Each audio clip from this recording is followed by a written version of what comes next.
Okay, in this recording, I'm going to speak in more detail about our newly announced case against the CBC, which is a racial discrimination case. What this case deals with is that the CBC recently instituted a policy to capitalize the B in black people, the first letter of the word black when referring to black people, but not the first letter, the W in white, when referring to white people. And what I'm going to do in this recording is I'm going to talk in detail about the case. First thing that's on my list is to say that if you're listening to this if you're interested enough in this case to be listening to this podcast and you're a supporter of the effort, it's really valuable to us if you can sign that petition. Signing that petition will be useful to us when dealing with the Canadian Human Rights Commission, partly because what it does is that it shows that they can't just sweep us under the rug and hope that no one will notice.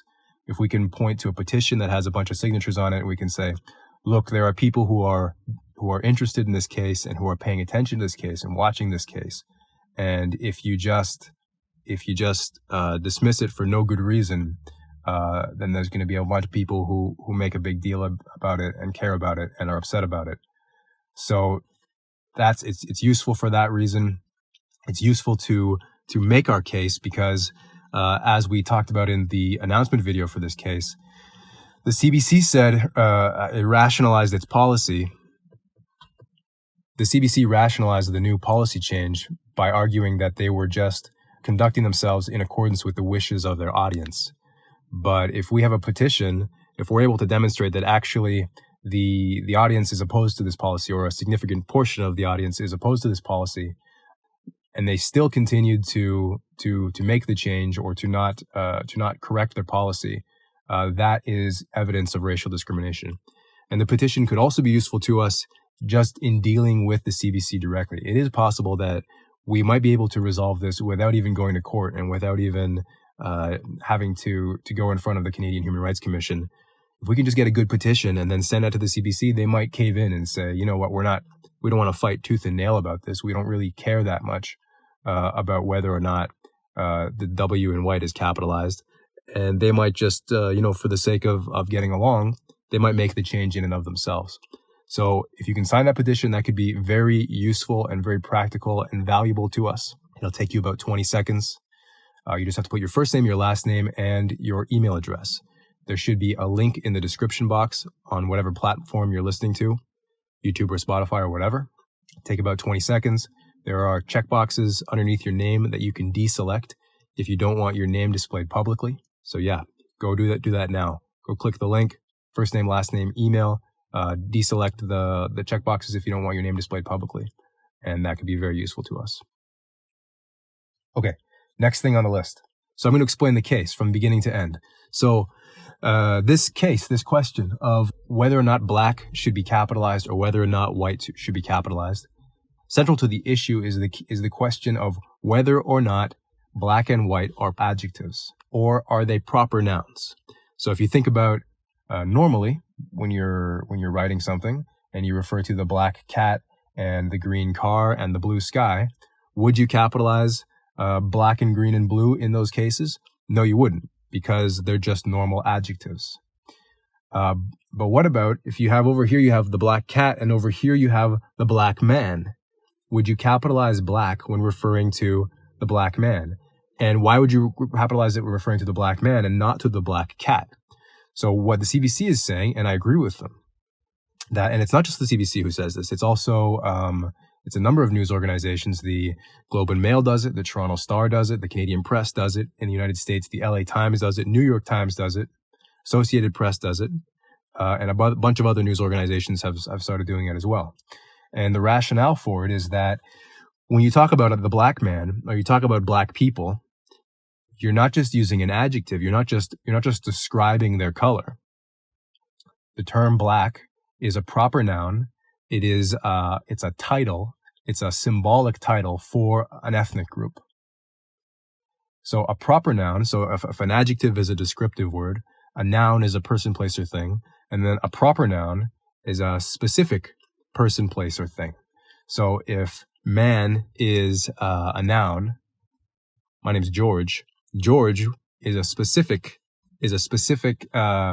entity within that category of man. So so you would capitalize George. Or if Canada is a country or America is a country, that's the noun is country. And then a proper noun, examples of a proper noun within the category of country is Canada or the United States. And so you'd capitalize the proper noun. You capitalize Canada, you capitalize the United States. And so the idea is that when you refer to a black person, you're not using that as a descriptor of describing what they look like, but you're using it as a title to say that this is someone of, you're describing the person's ethnic group. A person, a black man, the black is capitalized because black refers to the ethnic group that person is a part of. If you were using black to describe, for example, Beyonce, for example, Drake, for example, The Weeknd, and you're using black as an adjective to describe them, then that would be an inaccurate description. In the sense of, if you're using it as an adjective, well, Drake isn't literally black. If you want an accurate adjective, an accurate descriptor of someone like Drake or Beyonce or The Weeknd, you could think of a different color to describe them, which would be more accurate than calling them black. When you call someone like Drake black, you're not actually describing his skin color. You're referring to the ethnic group that he's part of. So I totally agree with that rationale. But the exact same rationale applies to white people. When you talk about a white man or white people, you're not describing people's skin color. You're referring to the ethnic group that they're part of. And it makes sense to capitalize the B in black for the reason that, we use it as a title to refer to an ethnic group. And by that same rationale, we should also be capitalizing the W in white when referring to white people. But this new policy adopted by so many news organizations, including the CBC, is that they're saying that they're going to capitalize the B in black, but not the W in white. So the problem that we have with that is that it looks like a gesture of disrespect. It looks like they're subordinating one group relative to another group. And here's another thing that we didn't get into in the announcement video. If you watch the 5-minute announcement video, I assume that most people who are listening to this long, boring podcast came because they saw the announcement video. One thing we didn't describe is how it's actually not only black that's capitalized, it's actually the first letter of pretty much every ethnic group except white people that gets capitalization. So if you think about, what are the different kind of categories and groups that we refer to? There's black people, which is now capitalized, and then Asians. Asia and Asian is already obviously a proper noun, and so it's always been capitalized. And then a few years ago, the CBC also started capitalizing the word indigenous or aboriginal when referring to First Nations peoples. And then there's one more term which is not capitalized, and that's the term brown. And there's actually a whole lot that can be said about the word brown. It's interesting because, so I'm here in Toronto. In Toronto, when we say brown people, we mean South Asian people. And I get the impression that that is not the way people use the word brown around the rest of the world. For example, if you watch a Russell Peters comedy sketch, he uses the term brown to mean South Asian people. But I once had a sociology professor, an African-American sociology professor from the States, obviously. I had a course on race and racism, a sociology course on race and racism. And this topic came up about how we use the term brown in Toronto. And he was totally baffled. I remember him saying that he's never heard the term brown used in that way before, to refer exclusively to South Asians. In the States, I feel like the term brown is often used to refer to sometimes the word brown refers to essentially everyone who isn't white or black. For example, I think Tim Wise uses that kind of rhetoric. He'll talk about black and brown folks. And by black and brown folks, he means everyone that isn't white. So brown in that context refers to Latinos and Hispanics, and I guess theoretically also Asians and Arabs and essentially everyone who we wouldn't classify as white. So the CBC doesn't capitalize white and it doesn't capitalize brown. Here's the thing though, is that the CBC actually doesn't really use the term brown at all. you can find individual articles that were written for the CBC by outside writers in which they use the term brown, and it's to refer to South Asians. But typically, the editorial writing of the CBC, they don't use the term brown to refer to anybody. When they're referring to South Asians, they just use the term South Asian. And by South Asian, I mean people who look like Russell Peters and Gandhi and Kumar from Harold and Kumar. So really, it's not just a case of black being capitalized and white not being capitalized. Really, it's everyone gets a capitalization except for white people. And so, like I said, we feel that this sends a signal to the world that it's okay to pick on white people. It's okay to disrespect white people. It's especially significant because the CBC is owned by the Canadian government. And so the actions of the CBC have the appearance of government approval. Technically, the CBC can actually do whatever it wants. It receives government funding, which means it's funded by you if you're a Canadian. Receives government funding. It's owned by the government. Technically, it's free. It has like I don't know what the official language is, but it can pretty much conduct itself however it wants to conduct itself. But it still has the appearance of government approval.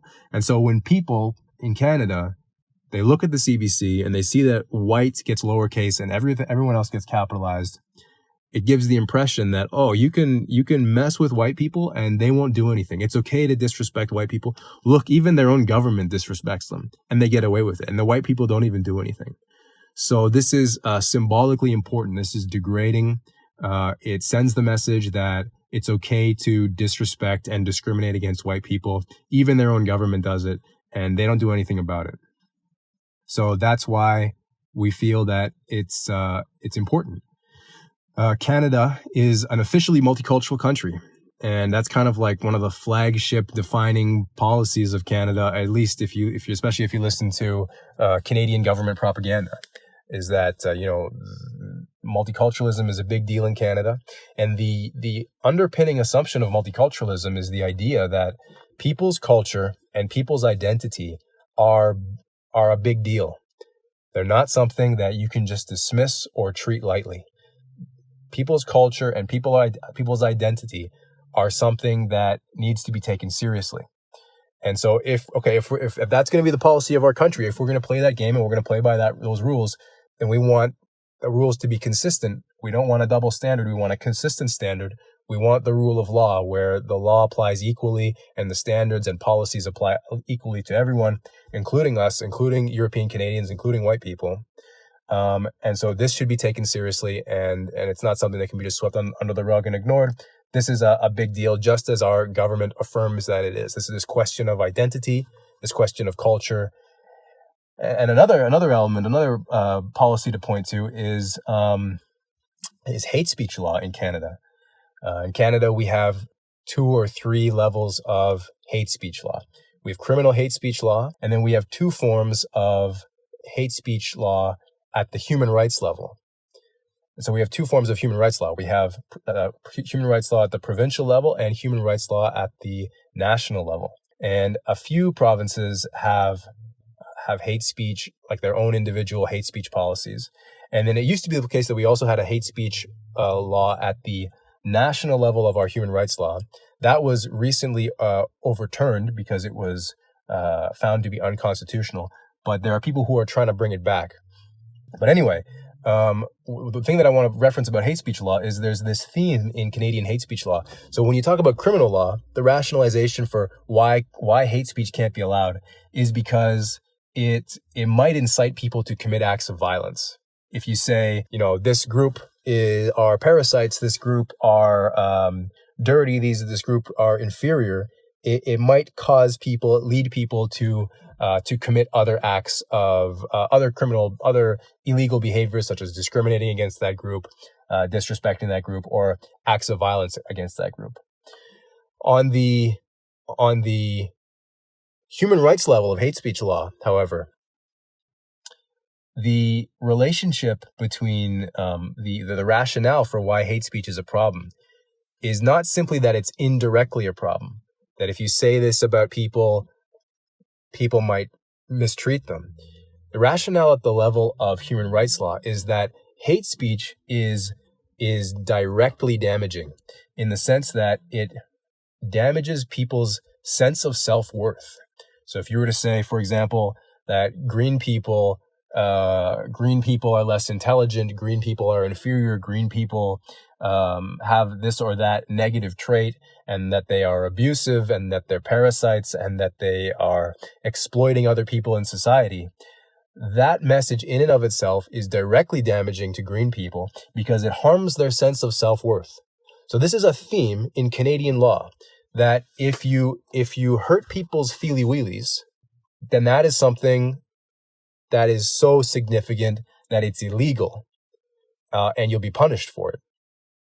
And so if it is the case that we live in a society where it's illegal to hurt people's feelings, or it's illegal to undermine the sense of self-worth of a group, well, this is, even though this isn't a hate speech case, this is a racial discrimination case, but we're pointing actually in our arguments that this policy has the effect of damaging the sense of self-worth of a group. So those are the reasons why we have a problem with it. Makes people feel like you can abuse white people, makes people feel like white people are inferior, and it damages the sense of self-worth and the sense of confidence, I guess, of the targeted group. So that's the policy. That's why it's rationalized. There's the question of adjectives and proper nouns. This is why it's a problem for us.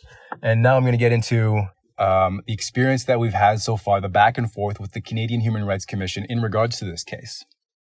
So the CBC made the change to their policy on June 8th. We started preparing we started doing the research and preparing our arguments, and we submitted our case first on early September. I think it was September 10th. September 16th, we submitted our case. And our policy is, we actually have a number of other cases that we're actually working through that we haven't publicly announced yet. And the reason why we haven't publicly announced them is despite the fact that we might have already put a whole lot of effort into them, we don't want to become the boy who cries wolf and calls attention to something if it turns out that it might not go anywhere. So we wanted to make sure that this was on a track to at least was moving towards something before we announced it. So we submitted our case way back September 16th, and then we've been having a back and forth, and we've been going through a lot of waiting since submitting it. And it wasn't until we felt that, okay, it's been accepted at a certain level before we came out and we publicly announced it. But it's interesting that since September 16th, the Canadian Human Rights Commission has been resisting the idea of taking this case. And they've put forth a bunch of different arguments. At first, they said it was not within their mandate. They said it was not within their jurisdiction. They told us that instead we should be taking this case to the Canadian Radio and Television Commission. And then the Canadian Radio and Television Commission told us that we should take our case to the CBC Ombudsman. And so none of these are really, like, those first two arguments don't make sense. It's not our jurisdiction. It's not our mandate. Take it to the Canadian Radio and Television Commission, because obviously the problem that we have is not a problem that has anything to do with radio or television. So the Canadian Radio and Television Commission doesn't have anything to do with solving our case. But the Canadian Human Rights Commission kept pushing us, saying, no, we this is not within our jurisdiction. Put this in front of the Canadian Radio and Television Commission. So eventually he said, well, okay, I mean, we'll give that a sincere shot. We don't think it's going to work because obviously it's not a case of radio or television. But we came to the Canadian Radio and Television Commission and we told them about the case, and they told us exactly what we expected them to say, which is that it's not in their jurisdiction. They told us to go to the CBC Ombudsman, complain to the CBC Ombudsman about this. And again, we thought, we don't see the CBC Ombudsman doing anything about this. But again, we said, okay, well, let's give it a sincere shot and we'll see what happens. And I'm so glad that we did actually bring it before the CBC Ombudsman. We actually ended up, we mailed the CBC Ombudsman, and we ended up in an email exchange with Blair Shuchuk, who is the standards editor of the CBC. And he was one of the guys who really pushed for the change in this policy. And I'm glad we ended up speaking to him because, you know, the policy of capitalizing every ethnic group except white, it's racially discriminatory on its face. But then listening to all of the rationales as to why they made the policy and why they can't have a racially neutral policy, it just gave us more and more and more and more evidence to demonstrate that this policy is racially discriminatory and otherwise arbitrary. So I'm going to get to that in a second. I just want to make sure I've covered this one point I wanted to get over about how the CBC, the CHRC was really resisting us at first. They've been really pushing it back against us with a bunch of not good arguments about how it's not within their jurisdiction, it's not within their mandate. Go to the Canadian Radio and Television Commission. The Canadian Human Rights Commission has actually taken on the CBC in the past. Oh, yeah. One of the arguments they gave us is that they told us that, no, we can't take your case because the discriminatory act that they are allegedly committing is not service related. They told us in order for the Canadian Human Rights Commission to take your case, there has to be a discriminatory act, and that discriminatory act has to either take the form of employment discrimination or service-related discrimination. And we're sorry, but this case is neither employment-related or service-related. But obviously, it's service-related. Like, they have a policy that they are going to serve certain ethnic groups differently than other ethnic groups. It's interesting because I was thinking about this myself about how, technically, do we have a case? Because technically, the CBC isn't outright denying us its service. It's not saying white people can't listen to the CBC. All it's doing is it is applying a different standard to one ethnic group than it is to other ethnic groups. It's still serving us. It's just serving us in a different way. And you know what it reminds me of? I'm not a lawyer. I'm exploring this from the perspective of a non-lawyer. But one of the examples that comes to my mind, and I'm working with different lawyers, obviously, who are helping me through this. But one of the examples that comes to my mind of how a parallel that you've seen in other cases is if you think about the idea of racially segregated seating, for example, in restaurants or buses or movie theaters. That's an example. That's a parallel example in the sense that, if a movie theater says certain ethnic groups are only allowed to sit in certain areas of this theater, well, technically, that movie theater is not outright denying a service to the discriminated to the group against whom the group which is being discriminated against. They're not outright denying them a service, but they are giving them a different service than other groups, and in that regard, they're being discriminated against. And so that's like the argument that I see here. It's not that the CBC is telling us we're not going to provide white people with news service, but what they are saying is that we are going to apply a different service to you than we are to other groups. When with other groups, we're going to show them the respect of capitalizing the first letter of that describes their group, but we're not going to do it with you. So that's service-related racial discrimination. So that was one of the arguments that they used to try to reject us at first. But then eventually we pushed back and said none of these arguments make any sense, and they told us, okay, we'll send this to the next level.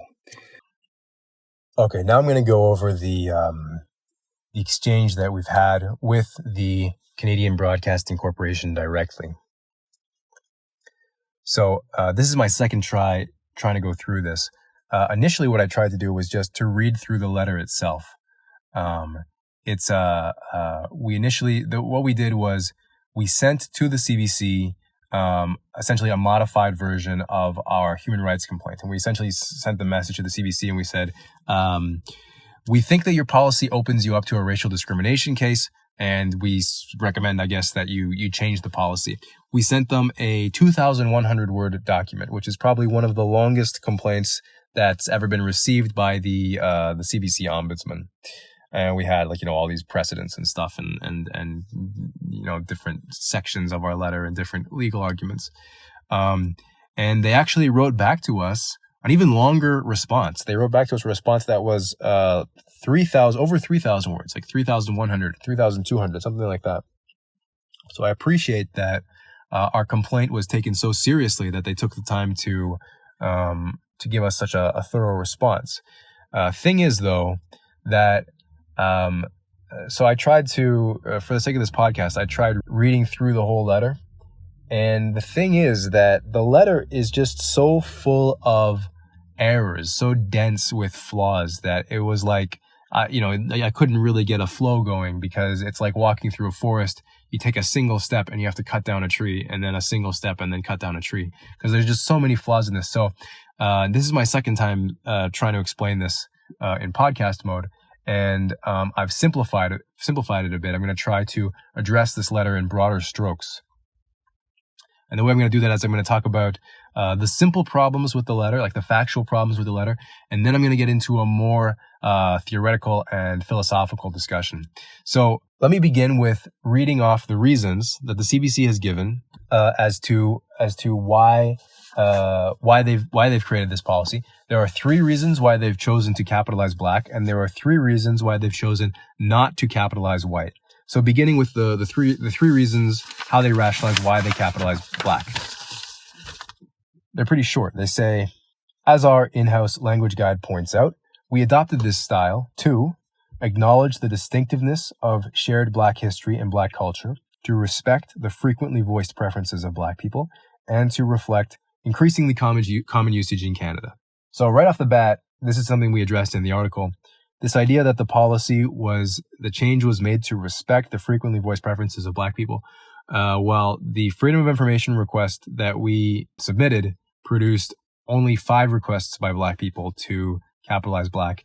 And the overwhelming, it was like over 40, maybe 47 letters from people saying that they were strongly opposed to this policy. So if the policy is actually implemented to comply with the preferences of their audience, then by that standard, then they should also be capitalizing white as well as black. So that's one of the simple problems. Now let me get into the reasons why they've chosen not to capitalize white. And there's a lot more information there. The reasons why they chose to capitalize black, the explanations they have are these very short little sentences. The reasons why they've chosen to not capitalize white are about 4-line paragraphs each. And that's where I think the most interesting information is. So here are the 3 reasons why the CBC does not capitalize black. So there's an opener where it says, so we've chosen to capitalize black for these reasons, and then at the same time, we continue to spell white with a lowercase w across the board. For example, a white police officer, white nationalism, both with lowercase w. There are 3 main reasons. Reason number 1. We have seen no compelling evidence of a comparable shared white history or white culture. In particular, white people have not been routinely discriminated against in Canada based solely on their skin color. This in turn means that a white person's reference to white does not mirror a black person's reference to black history or black culture, etc.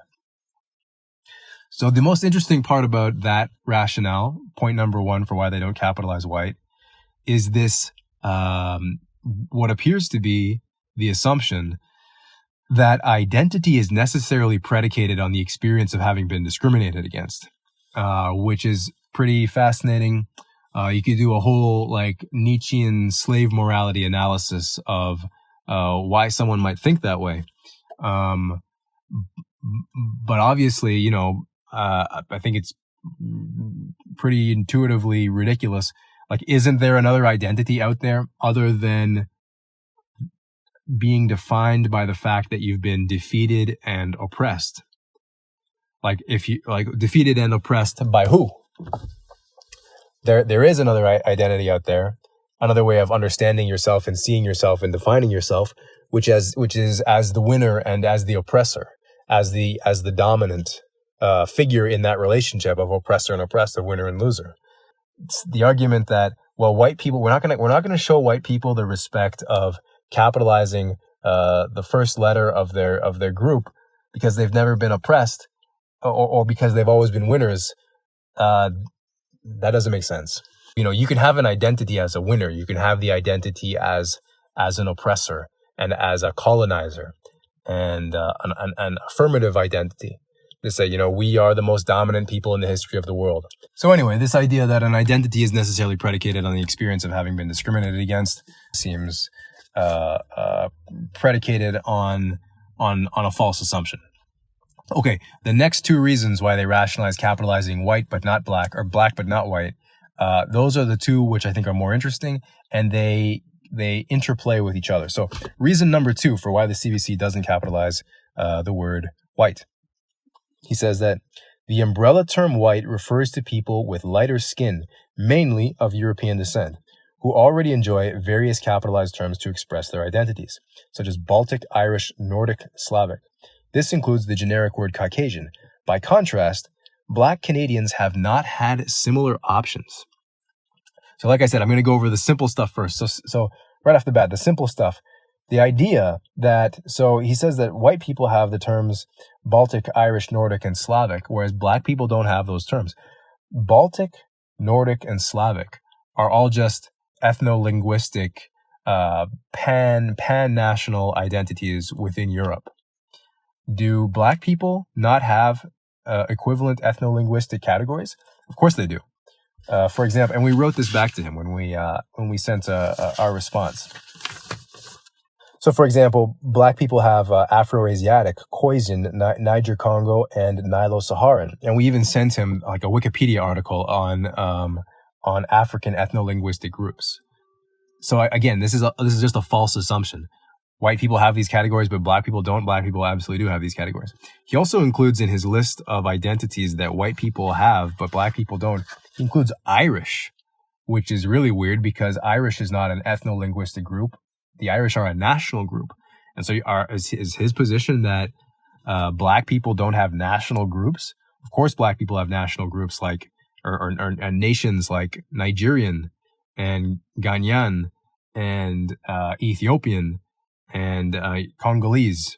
So very weird argument on his part. We capitalize black but not white because white people have national groups and ethno-linguistic groups, whereas black people don't. It's just false, like obviously false. Black people do have those equivalent terms.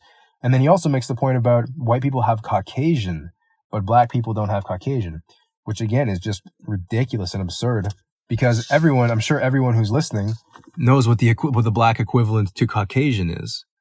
Obviously Caucasian is an outdated term, but the typically three categories that I referred to that fall into the equivalents that fall into those classifications are Caucasians for white people, Negro for black people, and Mongoloid for Asians. Obviously outdated terms, but but it's simply not true that Caucasian is the only term in that category. But it's actually philosophically what's more interesting about this second reason for why they don't capitalize black is the opening sentence. He says the umbrella term white refers to people with lighter skin, mainly of European descent. So what he seems to be saying there is that white is an adjective describing people's skin color. But that's obviously not the way that the CBC even uses the term white. Because if it was really about an adjective and describing people's skin color, then by that rationale, they would refer to Asians also as white people. But they don't refer to Asians as white people because they're not describing people's skin color. They're using the term white to refer to an ethnic group. And they know very well that the term white is a symbolic proper noun that refers to Europeans. And as evidence of that is the mere fact that they call Asians Asians. If it's just an adjective, then why don't you call Asians white people? If it's just about describing people's skin color, why don't you call Asians white people? I mean, obviously there are some very dark Asians, but there are also some very light-skinned, almost whiter than the average white person, Asians. And so if it's really about describing people's skin color, then they wouldn't refer to those people as Asian. They would refer to them as white, but they do refer to them as Asians. They call Asians Asians. They distinguish between Asians and white people. They call Asians Asians and they call white people white. They know very well that the way the term white in North America is used is to refer to Europeans. Oh yeah, and the third simple problem with this letter is at one point he addresses, so like we said in the video, we're asking that they call us Europeans or European Canadians, either capitalize white or call us Europeans or European Canadians. And that takes care of the ambiguity of whether or not white is a proper noun or not, because European is obviously a proper noun. And by default, it gets a capital letter. So we ask of them, either please capitalize white or call us Europeans or European Canadians. And he writes back and he tells us that, we can't use the term European to refer to white people because there are black people and Asians who live in Europe. And therefore it's not a useful term because it doesn't describe who you're talking about. And yet he applies a different standard when it comes, or the CBC rather, has a different standard when it comes to referring to Asian people. Why is it that you can't use the term European to refer to white people, but you can use the term Asian to refer to Asian people, despite the fact that the same arguments apply about Asia as they do to Europe? There are black people and white people who live in Asia, and yet apparently it's not a problem to use the term Asian to refer to Asians.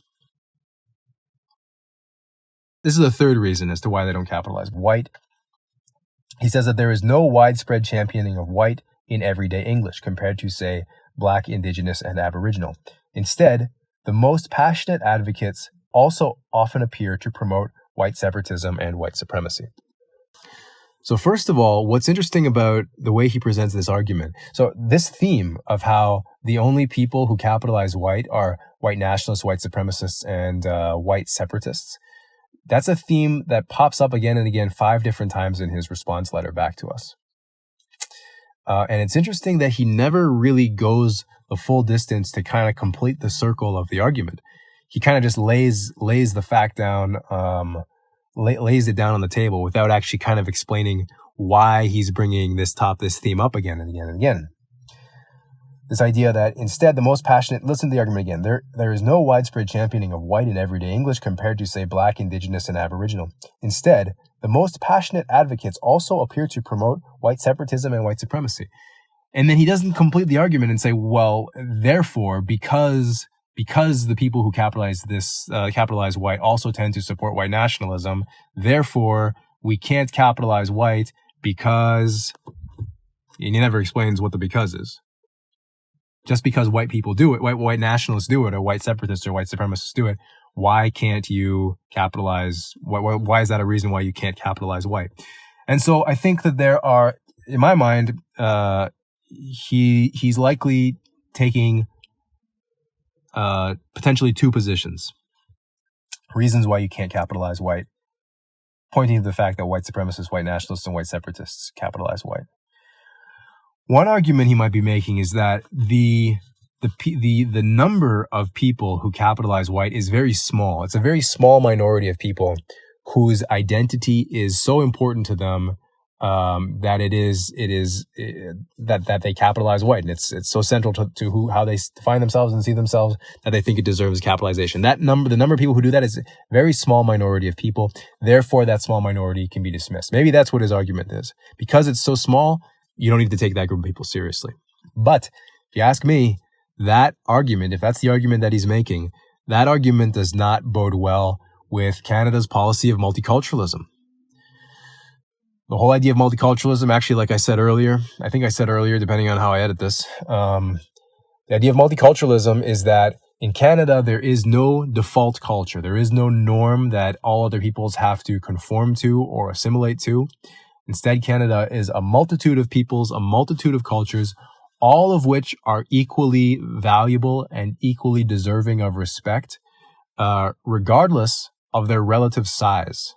So even small minority cultures still have to be respected and protected and treated the same way as all other cultures. So if his argument here is that we can dismiss this group of people who define themselves as white because they're so small or because they're such a small minority, that does not bode well with multiculturalism. That's not consistent with the other policies that we have in our country. The second thing that he might be saying is the idea that he may be dismissing the argument by saying, essentially it's a form of poisoning the well or a form of ad hominem. Nobody capitalizes white except white nationalists and white supremacists. And therefore, we don't have to capitalize white because the assumption perhaps he's getting at is he's suggesting that white nationalists and white supremacists and white separatists are just inherently bad, immoral, and evil people. and therefore they can be dismissed, or perhaps even they should be dismissed as a gesture of in the attempt to negate their political position.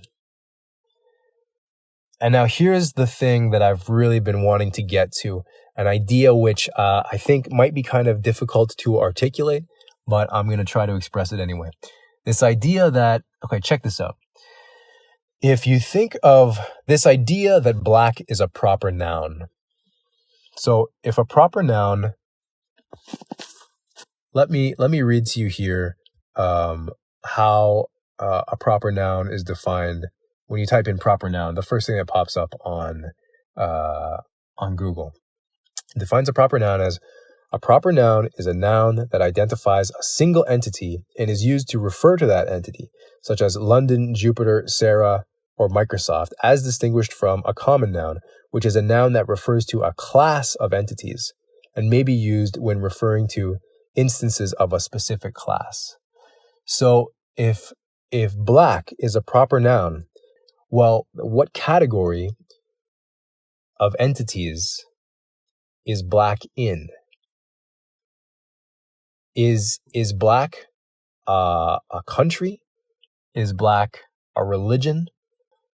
Black, the people who perceive that you should capitalize black, who perceive that black is a proper noun, what they're saying is that black people are themselves an entity which is defined by their ethnicity.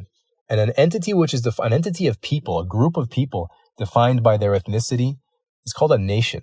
So this idea of capitalizing black is, in this sense, it's an inherently nationalist gesture. Because what you're doing is you're affirming that black people are a nation, essentially. The black people are a people. It's not just an adjective, you're referring to an ethnic group. And so if you follow me on that, so keep that argument in mind when comparing it to this argument that we don't have to capitalize white because the only people who capitalize white are white nationalists. It seems like he's applying a totally different standard depending on the ethnic group that you're referring to. We're capitalizing black because black nationalists want us to. And we're not capitalizing white because white nationalists want us to. It's an inherently racially discriminatory rationale. So anyway, those are the arguments. That's all the talking I have to do. Make sure you sign the petition. I've explained to you the case, the rationale for why they're doing it, the rationale for why it's damaging and discriminatory, and why we're choosing to sue them. I've talked about how the exchanges that we've had so far with the Canadian Human Rights Commission and how they've resisted us. And I've talked about the communications that we've had directly with the CBC and pointed out all of their, or many of the illogical, many of the factually false claims that they've made to support this decision, and the discriminatory rationales that they've used to justify the decision. And so sign that petition. That could be really useful to us in the next steps, which are going to include both trying to take this to the Canadian Human Rights Commission. We're already on the path of doing that. We're already within their system. And also, again, appealing to the CBC itself to please make the policy change. And that's all. Thank you. Thanks for listening. Bye-bye.